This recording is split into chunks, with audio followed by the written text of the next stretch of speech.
बोल गणपति गणेश भगवान की जय।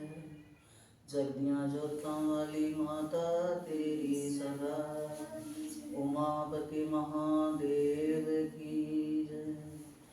बोल श्री राधा कृष्ण चंद्र भगवान की, हनुमान बजरंग बली की, श्री गुरुदेव महाराज की जय। बोल गीता माता की जय। आज भगवान अर्जुन को समझाते समझाते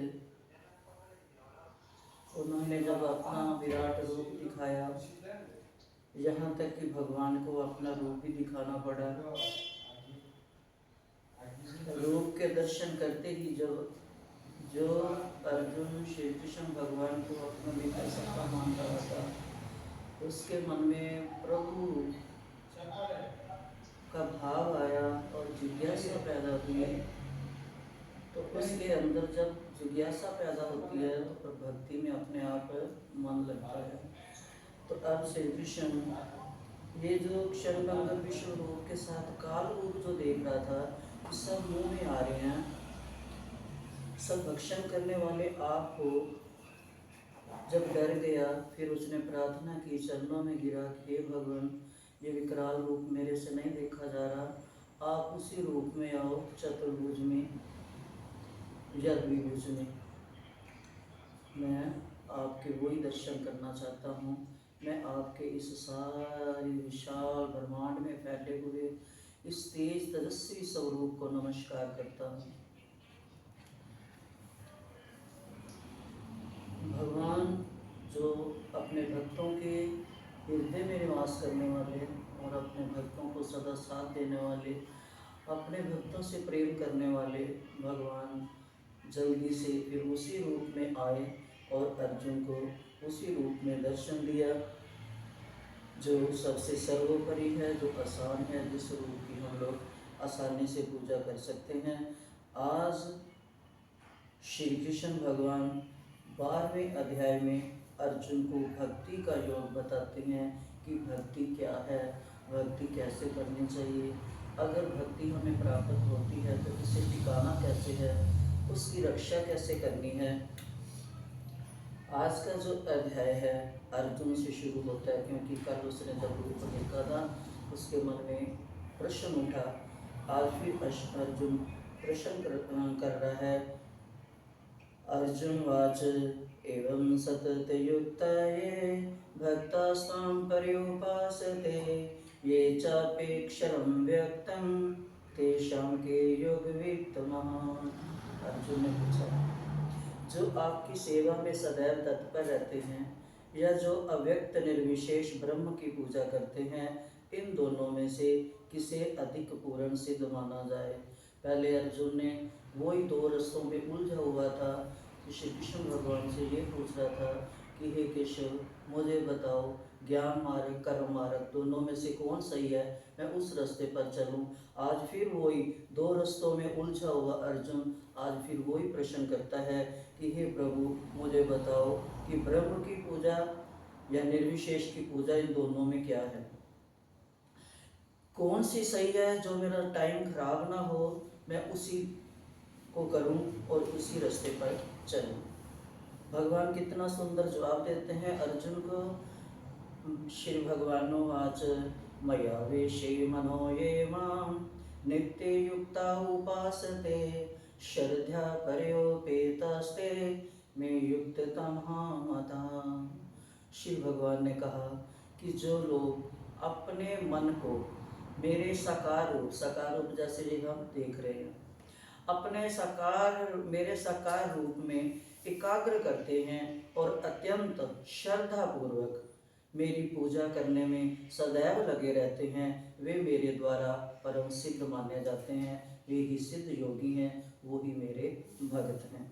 आगे कहते हैं, ये तो अक्षरम निर्देशम व्यक्तम पर्युपासते सर्वत्र गम चिंत्यम च कूत्स्थं चलं ध्रुवम् सन्निहिमेन्द्रिये ग्रामं सर्वत्र सम्बुद्धया ते प्राप्नुवन्ति मामेव सर्वभूत हिते रता। आगे भगवान कहते हैं कि हे अर्जुन, जो लोग अपनी इंद्रियों को वश में करके और सबों के प्रति समभाव रखकर परम सत्य की निराकार कल्पना के अंतर्गत उस अव्यक्त की पूरी तरह से पूजा करते हैं, जो इंद्रियों की अनुभूति के परे हैं, वो सर्वव्यापी हैं, अकल्पनीय हैं, अपरिवर्तनीय हैं, अचल हैं, ध्रुव हैं, वे समस्त लोगों के कल्याण में संलग्न रहकर अंततः मुझे प्राप्त करते हैं, जो खुद भी भक्त बनते हैं, औरों को भक्त बनाते हैं, आप सेवा में लगते हैं, औरों को लगाते हैं। ऐसे जिनकी भक्ति कभी परिवर्तन नहीं होती, डामाडोल नहीं होती, जिनका विश्वास कभी डोलता नहीं, जो सर्वव्यापी देखते हैं कि सब में भगवान हैं, हम जो भी कर रहे हैं भगवान की कर रहे हैं, सेवा कर रहे हैं, भगवान के बच्चों से बात कर रहे हैं, तो वो मुझे अंततः वो मुझे प्राप्त हो जाते हैं, जो सतत निरंतर मेरी पूजा में भक्ति में लगे रहते हैं।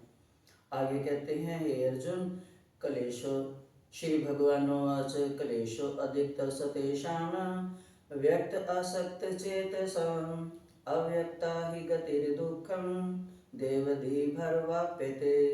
जिन लोगों के मन परमेश्वर के अव्यक्त निराकार स्वरूप के प्रति आसक्त हैं, उनके लिए प्रगति कर पाना अत्यंत कष्टप्रद है।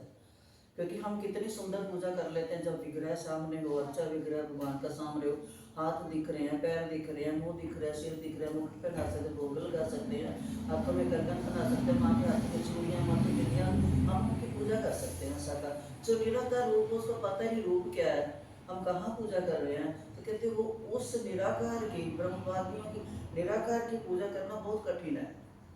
ये भक्ति सरल है। हमें पता है कि भगवान को भोग लगा रहे हैं, हमें पता है भगवान की मूर्ति साफ कर रहे हैं, हमें पता है कि भगवान को माला डाल रहे हैं, हमें पता है भगवान के कपड़े डाल रहे हैं। तो ये साकार रूप भगवान जो कहते हैं, इसकी पूजा सरल है।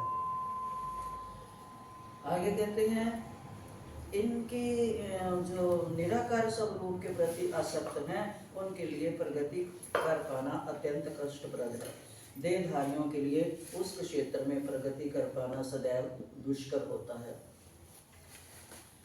आगे कहते हैं, ये तो सर्वाणि कर्माणि मयि सन्न्यस्य मत्परः अनन्येनैव योगेन मां ध्यायन्ते उपासते तेषाम् अहं समुद्धरता मृत्यु संसार सागरात् तेषाम् अहं समुद्धरता मृत्यु संसार सागरात् भवामि न चिरात् पार मयि आवेशित चेतसाम्।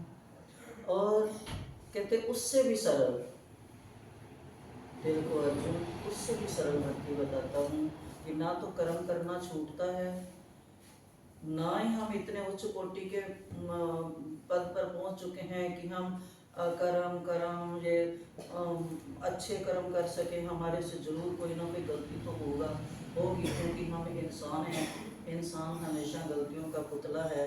अगर उसमें डर लगे तेरे को मेरी भक्ति बिखर नहीं रही, तो सबसे सरल तेरे को उपाय बताता हूँ कि जो अपने सारे कार्यों को मुझ में अर्पित करके तथा अविचलित भाव से मेरी भक्ति करते हुए मेरी पूजा करते हैं और अपने चित्तों को, अपने चित्त को जो मुझ पर स्थिर करके निरंतर मेरा ध्यान करते रहते हैं, उनके लिए हे पार्थ, जब मैं जन्म मृत्यु के सागर से शीघ्र उद्धार करने वाला हूँ। जो निरंतर मेरी पूजा में लगे रहते हैं और सब कर्म मुझे अर्पण करते हैं। कहते ये सबसे सरल है कि भगवान को ये कह दो, मैं जो करूँ तेरे लिए कर रहा हूँ, मैं जहाँ रह रहा हूँ तेरे दरबार में रह रहा हूँ, घर है ये मेरा नहीं है, ये तूने दी है, मैं यहाँ पर रहकर तेरी एक ड्यूटी निभा रहा हूँ जो तूने मेरे को पदवी दी है।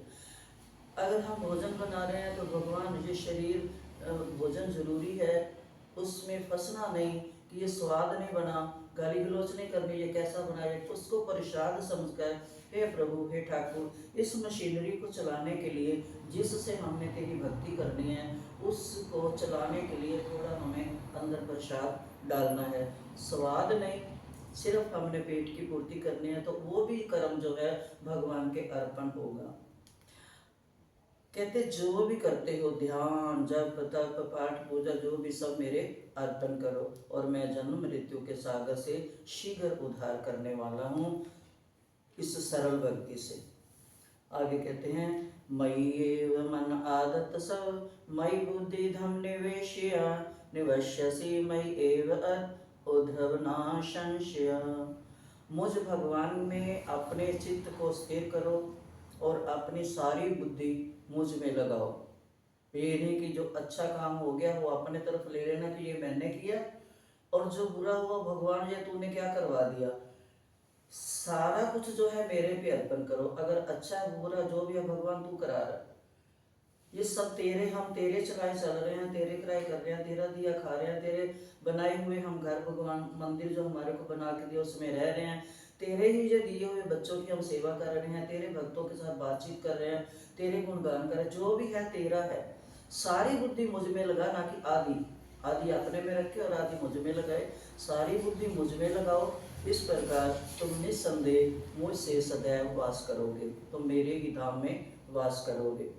आगे कहते हैं अथिचितम समाधातुम न शक्नोषि मयि स्थिरम अभ्यास योगेन ततो माम इच्छा तुम धनंजय। हे अर्जुन, हे धनंजय, यदि तुम अपने चित्त को अविचल भाव से मुझ पर स्थिर नहीं कर सकते तो तुम भक्ति योग के विधि विधानों का पालन करो। कहते अगर इतना भी नहीं कर सकता, इतना सरल रास्ते बता रहे हैं, अगर इतना भी नहीं कर सकते अर्जुन, इस प्रकार विधि विधान जो भी करते हो उसका पालन करो। इस प्रकार तुम मुझे प्राप्त करने की चाह उत्पन्न करो। एक तो विधि विधान का पालन करो, एक मुझे पाने की चाह करो, तो मैं शीघ्र मिलता हूँ। आगे कहते हैं अभ्यासे अपे समर्थो असि मत कर्म परमो भव मदरतुमपि कर्माणि कुर्वन् सिद्धिदम वाप्स्यसि। यदि तुम भक्ति योग के विधि विधानों का भी अभ्यास नहीं कर सकते तो मेरे लिए इतना भी कहते, अगर तुम नहीं कर सकते तो मेरे लिए कर्म करने का प्रयत्न करो कि हम जो भी कर्म करते हैं वो प्रभु तुम्हारे लिए करते हैं, क्योंकि मेरे लिए कर्म करने से तुम पूर्ण अवस्था सिद्धि को प्राप्त होंगे। अब जैसे कोई गुरु के निर्देश अनुसार भक्ति करेगा, जैसे गुरु बताएं वैसे जो भक्ति करेगा, विधि विधानों का अभ्यास नहीं भी कर पाता तो भी परमेश्वर के कर्म वो गुरु उसको माफ करेंगे। ऐसे ही परमेश्वर के लिए कर्म करके उसे पूर्ण अवस्था प्रदान कराई जा सकती है। ये कर्म किस प्रकार किया जाए इसकी व्याख्या पीछे 11वें अध्याय में भगवान ने बता दी है कि कैसे करना है। अब शुरू से भगवान बता ही रहे हैं ऐसे करना है, ऐसे करना है, ऐसे करना है। आगे कहते हैं श्री अतय शक्तो वसी कर्तु मदोगम अश्रिता सर्व कर्म फल त्यागम तथा कुरुयता तमवान। यदि तुम मेरे इस भावना अमृत में कर्म करने में असमर्थ हो तो तुम अपने कर्म के समस्त फलों का त्याग कर कर्म करने का तथा आत्मस्थित होने का प्रयत्न करो। और इससे सरल बता दिया कि जो कर्म करते हो उसकी फल की इच्छा ना कर, वो कर्म मेरे समर्पण कर और आत्मस्थित हो जा। अपनी आत्मा को मुझ में मिला दे, आत्मा को परमात्मा में लाकर स्थित हो जा और सारे कर्मों का फल त्याग दे कि जो मैं कर रहा हूँ इसका फल क्या मिलेगा, बुरा होगा, अच्छा होगा, क्या होगा, ये छोड़ दे। सब फल मुझ पर त्याग दे और स्थित होकर अपने मन को स्थिर करने का प्रयत्न कर। आगे कहते हैं श्रेयो ही ज्ञानम अभ्यासाद ज्ञानाद ध्यानम विशिष्यते ध्यानात् कर्म फल त्याग स त्याग आगच्छन्ति अनंतरम। यदि तुम ये अभ्यास भी नहीं कर सकते, देखो कितना कितना कितना आप करते करते करते कहाँ तक आ गए हैं। अगर तुम ये भी नहीं कर सकते तो ज्ञान के अनुशीलन में लग जाओ। लेकिन ज्ञान से श्रेष्ठ ध्यान है और ध्यान से भी श्रेष्ठ है कर्म फलों का परित्याग। फल अगर भगवान के चरणों में डाल दो, फल की इच्छा ना करो, उसका परित्याग कर दो, क्योंकि ऐसे त्याग से मनुष्य के मन को शांति प्राप्त हो सकती है। जब हम फल की इच्छा नहीं करेंगे, इच्छाएं और कामनाएं ही आगे परिवार बढ़ाती हैं, क्रोध लोभ मोह ईर्ष्या सब। तो जब ये कहते शांति तब आएगी जब इन इच्छाओं को त्याग दोगे कि हमने ये कर्म किया हमारे को ये फल मिले। अगर कामना है वो पूरी ना हुई तो क्रोध आएगा, और अगर पूरी हो गई इच्छा और बढ़ेगी।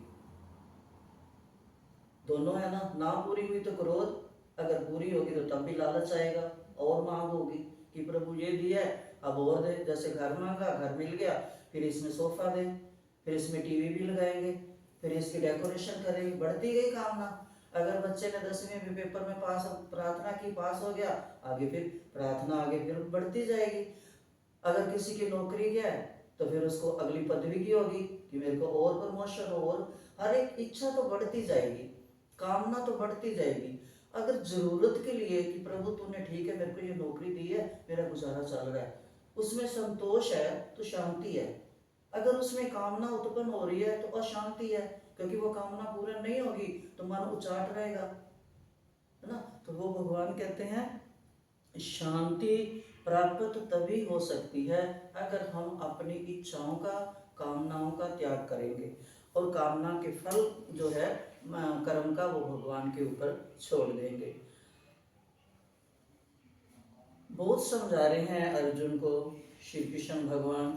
अब कहते हैं श्री भगवान अद्वेष्टा सर्वभूतानां मैत्रे करुण एव च निर्ममो निरहंकार सम दुख सुख क्षमी संतुष्टा सततम योगी यततात्मा दृढ़ निश्चया मया अर्पित मनो बुद्धि धर्यो मद्भक्त से मैं प्रिया।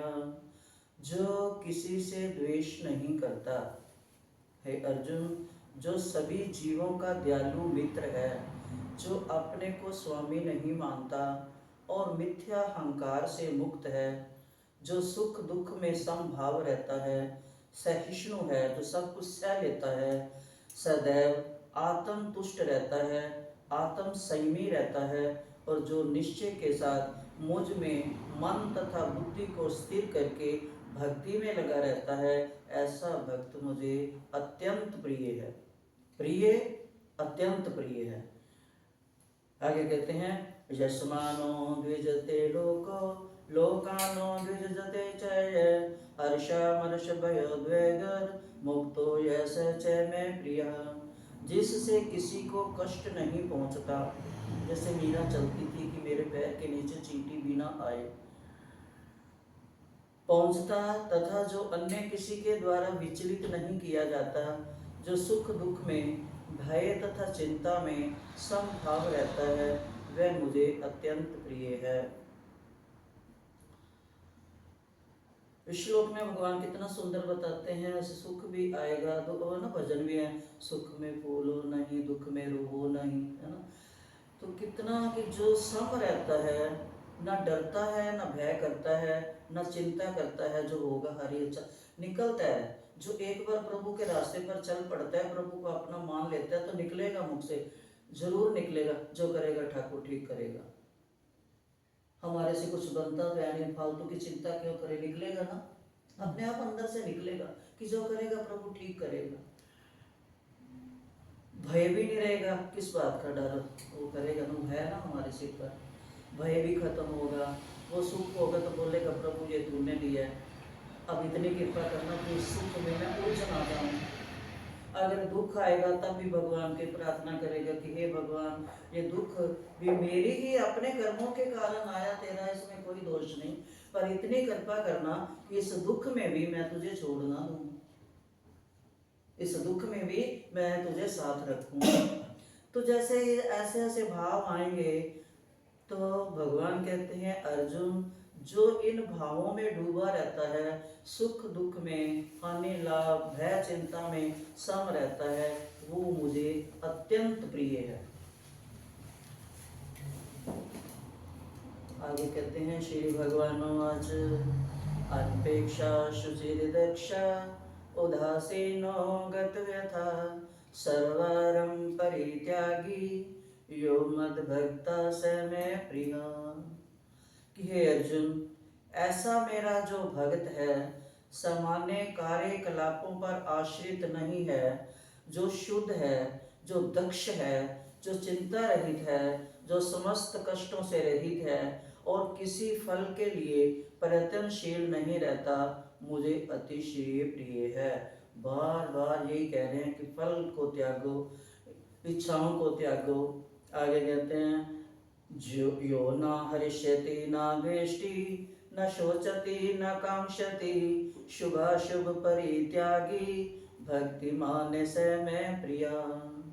कि हे अर्जुन, जो ना तो कभी हर्षित होता है, ज्यादा सुख आ गया तो फूला ना समाये, जो ना शोक करता है, पहले भी यही कहा, जो ना तो पछताता है ना इच्छा करता है। अगर हमारे से कोई गलती हो गई है तो हम प्रभु को कहें कि प्रभु अब हम इसके पछतावे में अपना समय खराब ना करें, ये हो गई है, आगे हमें सद्बुद्धि दो, हमारे चित्त को अपनी तरफ मोड़ के रखो कि आगे कोई हमारे से गलती ना हो, और ना इच्छा करो आगे कि आगे हमारी को ये मिले तथा जो शुभ तथा अशुभ दोनों प्रकार की वस्तुओं का परित्याग कर देता है, ऐसा भक्त मुझे अत्यंत प्रिय है। पर वो भक्ति इस स्टेज पर, इस श्लोक पर आने के लिए तो बहुत बड़ा वो चाहिए है ना, क्योंकि हमें तो सब कुछ चाहिए, गलतियां भी निकलेगी, ये अच्छा नहीं है, ये बुरा है, हम कपड़ा ही पहनने लगे तो बोलेंगे ये प्रिंट अच्छी नहीं है, अब ये तो जीन्स मैच नहीं कर रही, अब ये टी शर्ट मैच नहीं कर रही, क्योंकि हमारे से नहीं हो पाएगा। फिर भी भगवान हम कोशिश करेंगे, हम अपने मन को समझाने में कोशिश करेंगे। आगे कहते हैं समें शत्रु चवित्रे च मान अपमानयो शीतोषिन सुख दुखेषु समः संग विवर्जितः तुल्या निंदा स्तुतिर्मौनी संतुष्टो येन केनचित् अनेकेता स्थिरमतिर् भक्ति मामने प्रियो नरा।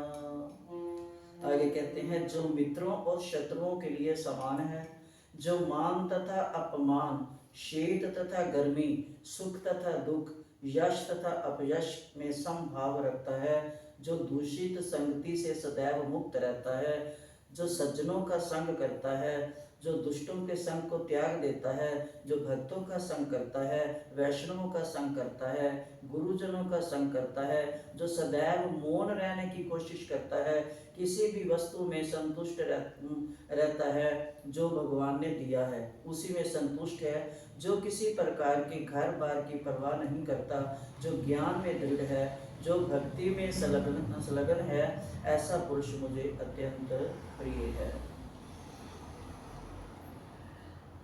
भगत सदैव कुसंगति दूर करेगा, क्योंकि भगत जो मिलेगा वो भक्ति की ही बात करेगा, प्रभु की ही बात करेगा, गुरु की ही बात करेगा, तो वो कुसंगति आने नहीं देगा। अभक्त जो है वो हमें कुपथ पर ले जाएगा, लेकिन जो भगत होता है वो सदैव हमें भक्तों से ही जोड़ेगा। वो यही बताएगा, तेरे को पता है वो भी कितना भगत है ना, वो भी बहुत करता है, वो भी बहुत गुरु सेवा करता है, वो भी बहुत वहां पर जाता है, वो भी सेवा करता है, बताएंगे, अगले का भी नाम बताएं जो भगत होगा। और जो दूसरा होगा वो बोला छाड़ क्या मंदिर जाना, चल उधर चलते हैं ना, वहाँ बैठेंगे उस होटल में कॉफी पीते हैं, चलो, है ना। तो आगे कहते ये तु धर्मामृतमिदं यथोक्तं पर्युपासते श्रद्धा नामत परमा भक्ता सते अते विमह प्रिया। लास्ट में कहते हैं कि हे अर्जुन, जो इस भक्ति के अमर पथ का अनुसरण करते हैं, अमर का मतलब जो मर नहीं सकता, क्योंकि भक्ति शुरू से चली आ रही, अभी तक चलती आ रही है और आगे भी चलती रहेगी, है ना। जैसे भगवान अमर है ऐसे भगवान की भक्ति भी अमर है। जो इस अमर भक्ति के पथ का अनुसरण करते हैं और जो मुझे ही अपना चरम लक्ष्य बनाकर श्रद्धा सहित पूर्ण रूपेण सबलम रहते हैं, वे भक्त मुझे अत्यधिक प्रिय हैं। हे अर्जुन, कितना कुछ बताते हैं अर्जुन को, अभी भी अर्जुन की शंका खत्म नहीं हुई, अभी भी आगे चलेगा, अभी और कुछ प्रश्न उसके मन में उठेगा, फिर कृष्ण से कहेगा, वो प्रश्न हमारे लिए ही उठेंगे।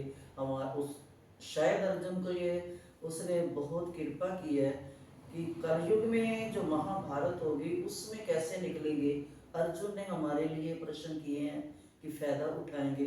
कल नया प्रश्न कोई करेगा, देखेंगे।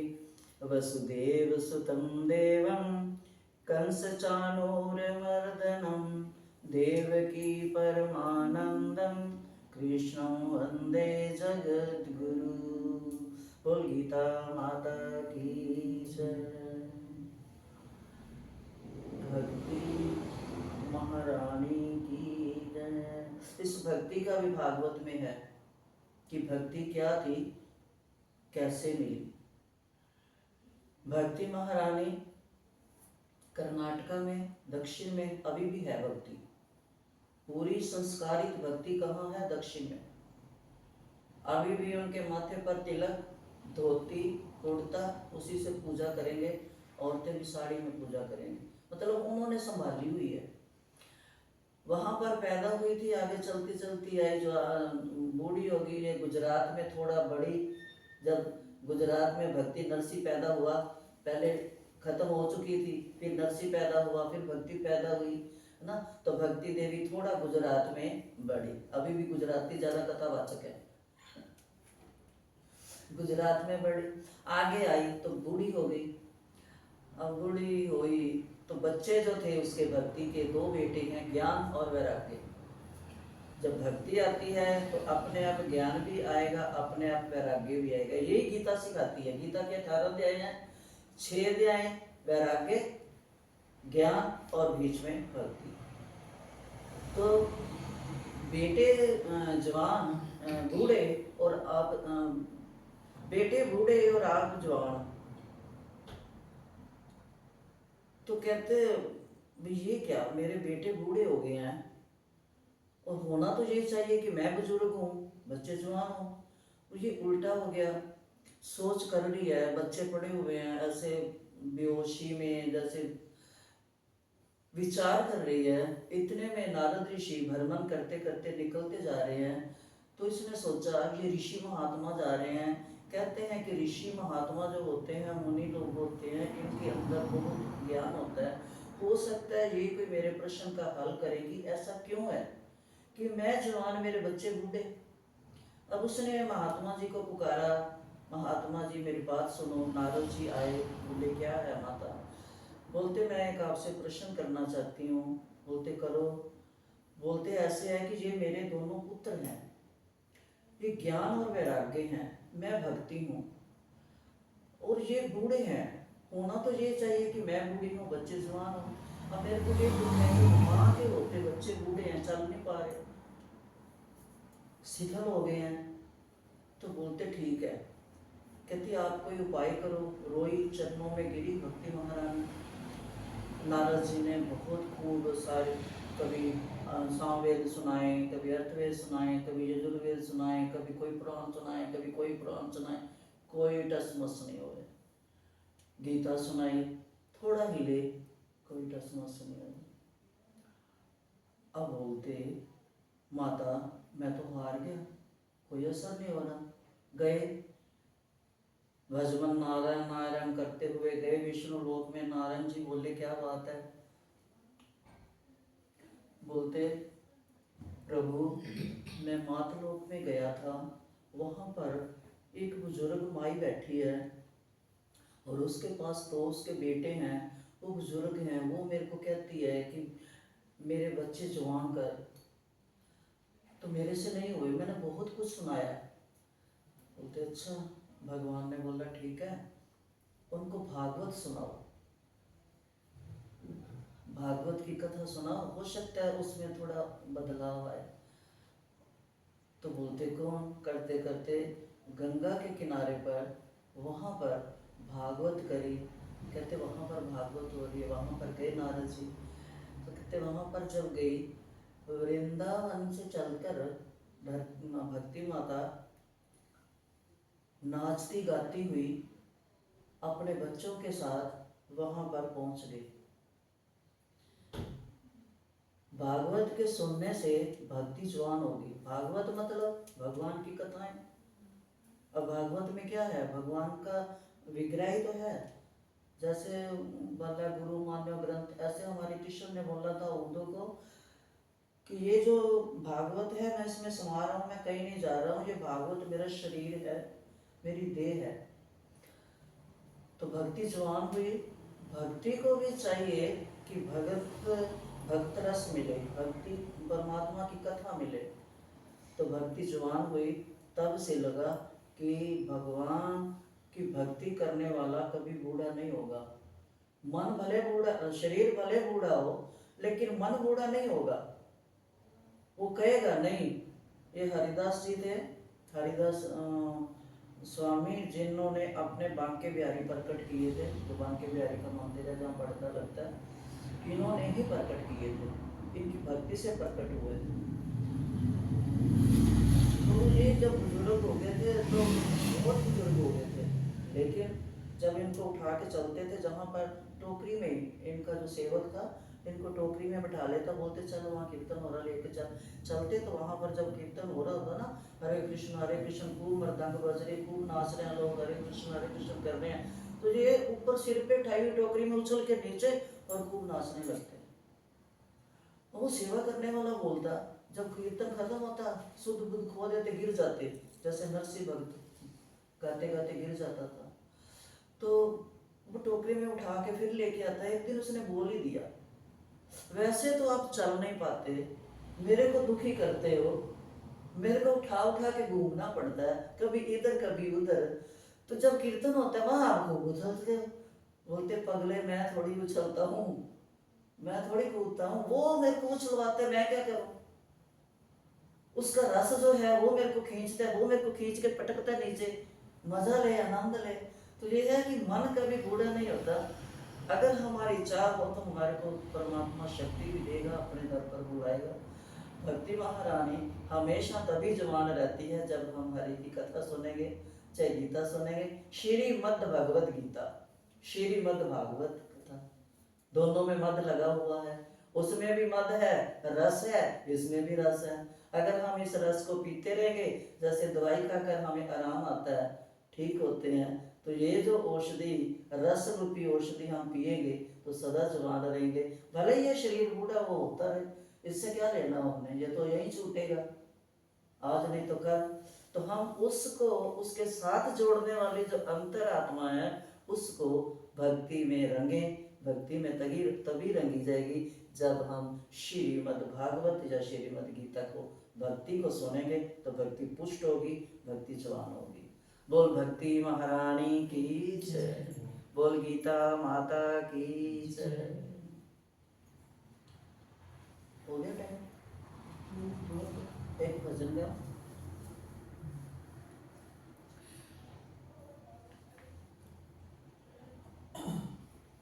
हमें भक्ति करनी कैसे है और हमें अपना मन भगवान की तरफ लगाना कैसे है। भगवान कहता है ना, गीता में ये कह रहा है ना अभी, कि सारे कर्मों का फल मेरे पे छोड़ दो, कर्म करते रहो, फल की इच्छा ना करो, मेरे पे छोड़ दो। अब ऐसे तो कहते हैं जो ठीक होगा वो भी मैं ठीक तो ठीक ही है, जो गलत है वो भी मैं ठीक कर दूंगा। आपको कोई, जैसे कोई बच्चा बहुत होशियार है, किसी कारण उसके थोड़े नंबर कम आए हैं, जो उसकी डिवीजन नहीं बन रही, या वो पास नहीं हो रहा, तो क्या करेंगे, सारे सलाह करेंगे ना स्टाफ वाले टीचर, इस बच्चे का कैरियर है, थोड़ा है तो ठीक है, लेकिन पता नहीं आपके क्यों इसके नंबर कम आए हैं। तो कहेंगे कोई बात नहीं, इसकी हेल्प करो, 2-4 नंबर देके इसको पास कर दो, कहेंगे ना, कहेंगे ना। तो जो नकली टीचर बच्चे की सोच सकता है, तो असली टीचर, जो असली अध्यापक है, असली शिक्षक है, असली गुरु है, वो क्यों नहीं हमारी सोचेगा। तो हमें करना क्या है, कौन सा उदाहरण दूं, तो याद भी नहीं आता ना कुछ। मान लो जैसे कार हम गाड़ी में जा रहे हैं, ठीक है, चलाने वाला बैठा है, हम साथ बैठे हैं, उसी गाड़ी में बैठे हैं, लेकिन चलाने वाला जो है, ना तो वो पानी पी सकता है, ना वो इधर उधर देख सकता है, ना फोन चला। हम बैठे हैं आराम से, हम फोन किसी को कर भी सकते हैं, मैसेज भेज सकते हैं, कोई किताब पढ़ सकते हैं, कुछ खा भी सकते हैं, कुछ पी भी सकते हैं, इधर उधर भी देख सकते हैं, जो साथ में बैठे उससे बात भी कर सकते हैं। क्यों कर सकते हैं? कि हमें पता है कि गाड़ी जो चला रहा है वो हमें ठीक लेके जाएगा। ऐसे ही जीवन की गाड़ी में अगर ड्राइवर को हम भगवान, जैसे अर्जुन ने रथ में सारथी बना लिया, ऐसे हम भी बोले भगवान हमारे जीवन की गाड़ी तो तू ही चला रहा है, उसको सौंप दे, हम मजे से खाते पीते रहे। मजे से अपनी सहेलियों से बात करते रहे, मजे से गीता पढ़ते रहे, गीत गाते रहे, एक दूसरे को फोन पे मैसेज भेजते रहे, आज मंदिर आओगे, है मजे लें हम। मजे तो तभी लेंगे ना जब गाड़ी दूसरा चला रहा होगा। दूसरा भी ऐसे वैसे ड्राइवर नहीं, असली जगत को चलाने वाला ड्राइवर। तो फिर हमें डर किस बात का, है ना। तो अगर हम ऐसे करेंगे, अगर हम खुद अपने आप को ड्राइवर बनाएंगे तो ना हम हिल पाएंगे, ना इधर उधर देख पाएंगे, ना चल पाएंगे, ना आप जैसों को फोन कर पाएंगे। तो इसलिए वो हम पैसेंजर बनेंगे, ड्राइवर उसको बनाएंगे, ठीक है, भगवान को। और भगवान क्या कहते हैं, अर्जुन बहुत अच्छा कहते हैं, अर्जुन को तो बहुत समझाते हैं, तू करता वही है जो तू चाहता है। तू कह रहा ना मैं युद्ध नहीं करूंगा, मैं ये करूंगा, वो विधवा आ जाएंगी, वो फैलेगा, अधर्म फैलेगा। तू करता वही है जो तू चाहता है, पर होता वही है जो मैं चाहता हूं। अगर इसलिए तू वही कर जो मैं चाह रहा हूं, तेरे को इतना समझा रहा हूं, तू वही कर जो मैं चाहता हूं, फिर वही होगा जो तू चाहता है ना। तो अगर हमारे को अच्छा लगा, बहुत अच्छा है। ठीक है ना। तो इसलिए 1 से जो 6 अध्याय तो भगवान ने कर्म योग सिखाते रहे अर्जुन को, अर्जुन ऐसे कर्म कर, ऐसे कर्म कर, ऐसे कर्म कर। 6 से 12 तक फिर भक्ति योग, जो आज 12वां चैप्टर भक्ति का खत्म हुआ। आगे 13 से 18 तक जो है वो ज्ञान योग, क्योंकि अब इसको थोड़ा ज्ञान हो रहा है अर्जुन को, क्योंकि सब कुछ देख चुका है, विराट रूप देख चुका है, सब कुछ पूछ सका है, अब उसको थोड़ा थोड़ा ज्ञान हो रहा है। और ज्ञान होते होते फिर उसको वैराग्य होएगा, तब जाके लास्ट में चरणों में गिरेगा, केशव अब जो वही करूंगा जो तू कहेगा, है ना। तो ये भगवान के हम अर्जुन को कितना सुंदर भगवान नाम देते हैं, अनुरागी। तो ये वही है, ये मिल गया।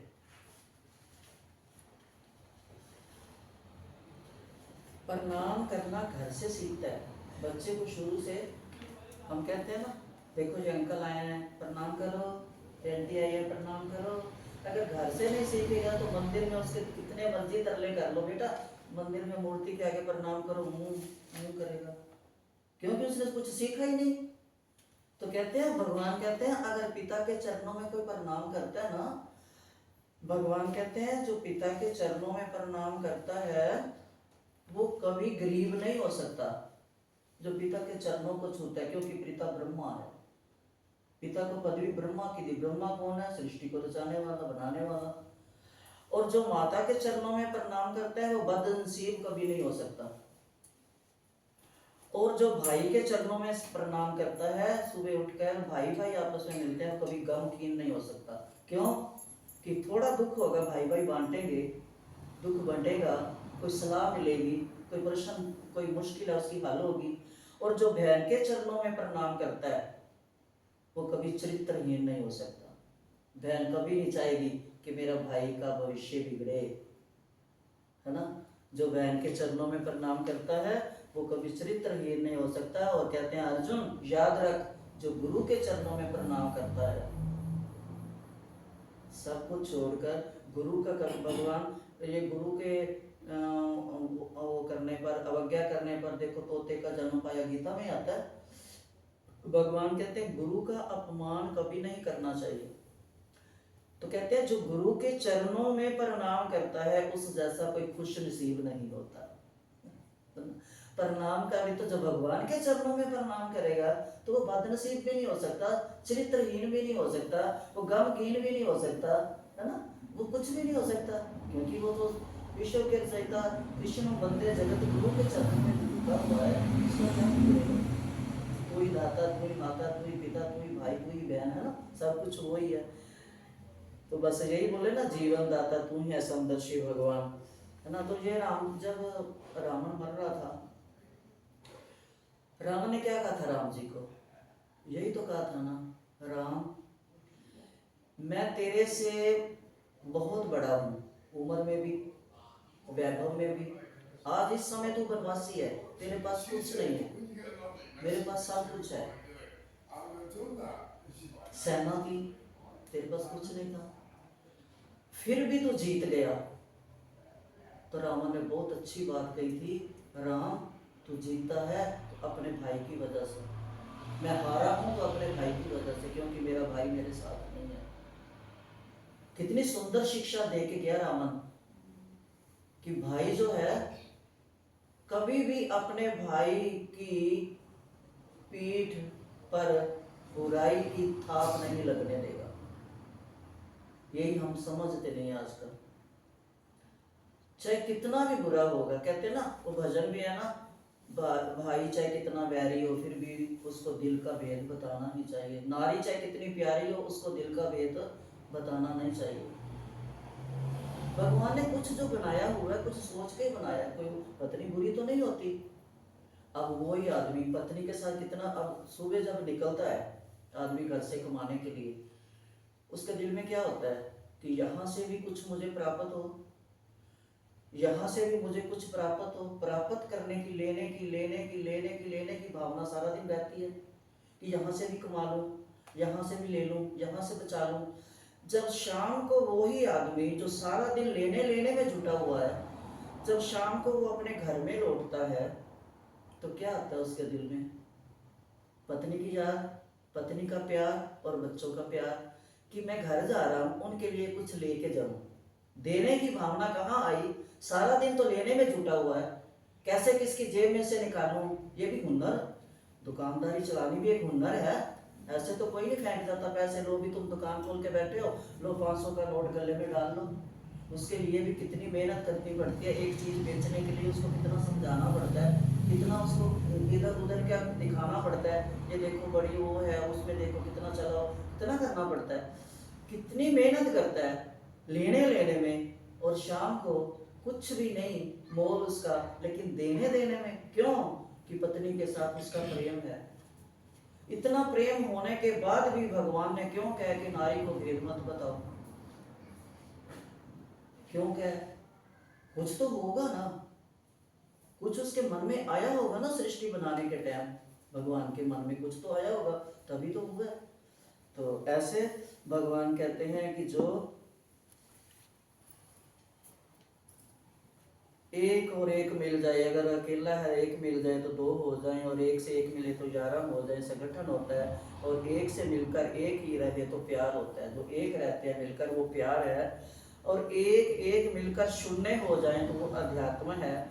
एक को एक से विरुद्ध खड़ा कर दिया जाए तो ये राजनीति है। अगर भड़का दो, भाई को भाई से अलग कर दो तो ये राजनीति है।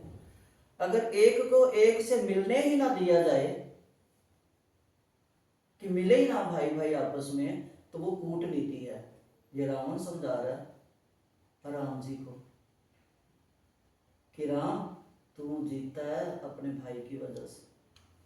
तो इसलिए भगवान ने जो कुछ भी सृष्टि में बनाया है वो बहुत कुछ सोच के बनाया है। ये छोटा सा टाइम नहीं हुआ, एक छोटा सा भजन है 2 मिनट के लिए। गीताधार, जो सत्य कहने की तो कोई जरूरत नहीं ना, क्योंकि सत्य जो है 20 साल अगर आपने बचपन में कोई बात कही है ना, वो भी आपको याद आएगी, क्योंकि उसमें मिलावट नहीं है, कोई झूठ नहीं था, वो अभी भी उभरेगी, बाहर आएगी। गीताधारी कन्हैया ने मुझको अपनाया है, गीताधारी कन्हैया ने मुझको अपनाया है, रास्ते से उठा करके चरणों में लगाया है, रास्ते से उठा करके चरणों में लगाया है। ना कर्म ही अच्छे थे, ना भाग्य प्रबल मेरा, ना कर्म ही अच्छे थे, ना भाग्य प्रबल मेरा, ना सेवा की तेरी, ना नाम जपा तेरा, ना कि सेवा करी तेरी, ना नाम बड़प्पा तेरा, ये तेरा बड़प्पन है हरि, ये तेरा बड़प्पन है। तूने प्रेम सिखाया है, गीता को हाथ में देके गीता ज्ञान सिखाया है। रास्ते से उठा करके तूने चरणों में लगाया है।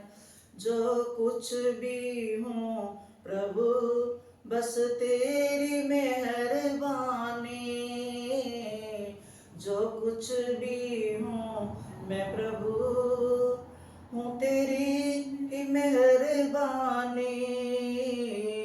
शत शत है नमन तुझको।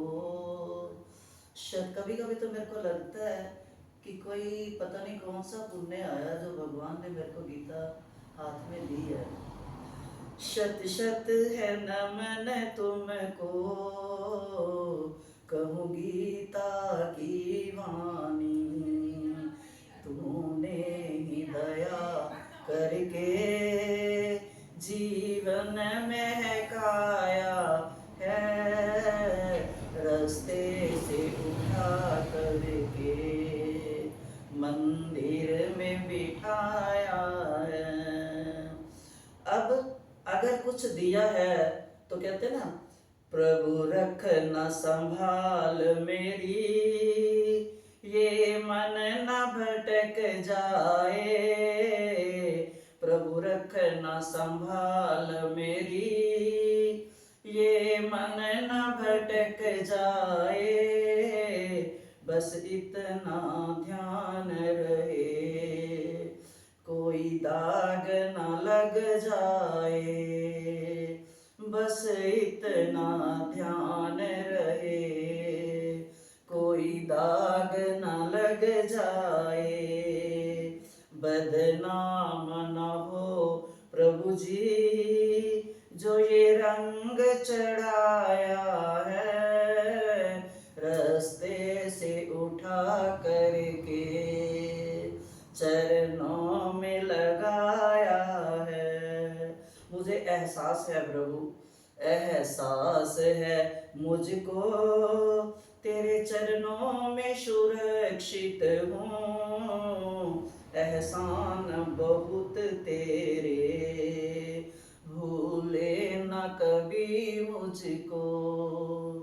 एहसान बहुत तेरे, कभी भूलूं ना तुझ कभी ते भूले ना कभी मुझको।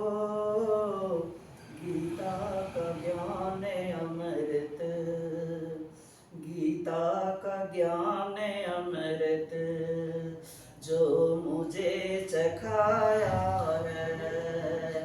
गीता के ज्ञान का स्वाद जो मुझे चखाया है, रास्ते से उठा करके चरणों में लगाया है। गीता धारी ने मुझसे गीता करवाया है। बोल गीता के रचयिता की जय, गीता महारानी की जय, कुरुक्षेत्र धाम की जय, अर्जुन महारथी की, श्री कृष्ण भगवान सारथी की जय।